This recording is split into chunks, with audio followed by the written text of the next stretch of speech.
Bonjour, nous sommes au Salon du Camping-Car 2017. Nous sommes avec Marie-Hélène et Patrick, qui sont propriétaires d'un camping-car et qui le mettent en location sur le site Wikicampers pour des particuliers qui voudraient le louer. Alors Marie-Hélène, vous nous disiez tout à l'heure que mettre son camping-car en location pour des particuliers, c'était une démarche. Pour nous, notre camping-car, c'est comme une petite partie de notre maison et d'autres personnes vont habiter dedans.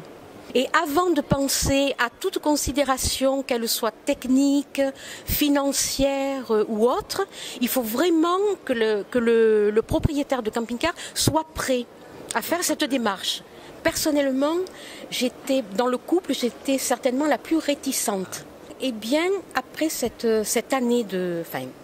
saison de location, eh bien, je suis plutôt favorable et je le conseillerais, oui, je le conseillerais, mais bien sûr, il faut que ça soit bien préparé. Patrick, votre camping-car, vous l'utilisez à peu près combien de temps dans l'année vous-même? Pour l'instant, oui, pratiquement un mois et demi. Un mois et demi dans l'année. Ouais. Et sinon, le reste du temps, il est disponible à la location? On a des plages disponibles qu'on donne à Wikicamper et de ce fait-là, les personnes qui veulent nous contactent.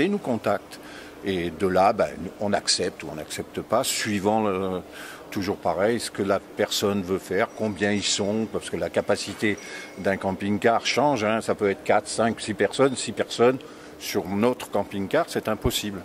Donc on est obligé de refuser. Bien sûr. Marie-Hélène, quelle préparation ça demande de mettre le camping-car en location avant que les gens viennent le chercher? Nous, on enlève toutes nos affaires personnelles, parce que si vous voulez, il faut que le camping-car soit habitable. C'est-à-dire que quand les locataires prennent le véhicule, il y a toute la vaisselle, que tout soit propre, bien sûr. Tout soit nickel. Alors après, on laisse le choix aux locataires de prendre de la literie ou pas. C'est vrai que lorsqu'on prend un camping-car, il y a des choses qu'une personne systématiquement peut oublier. Oui. Mais des petites choses. Ça peut être le papier WC. Oui. Ça peut être la moutarde, simplement, le sel, le poivre. Mais ça, vous voulez dire que vous les mettez dans le camping-car pour vos locataires? Oui. Tout à fait. Donc ils ont vraiment un camping-car clé en main, là. À disposition. Pratiquement, presque. Enfin, c'est pas tout à fait.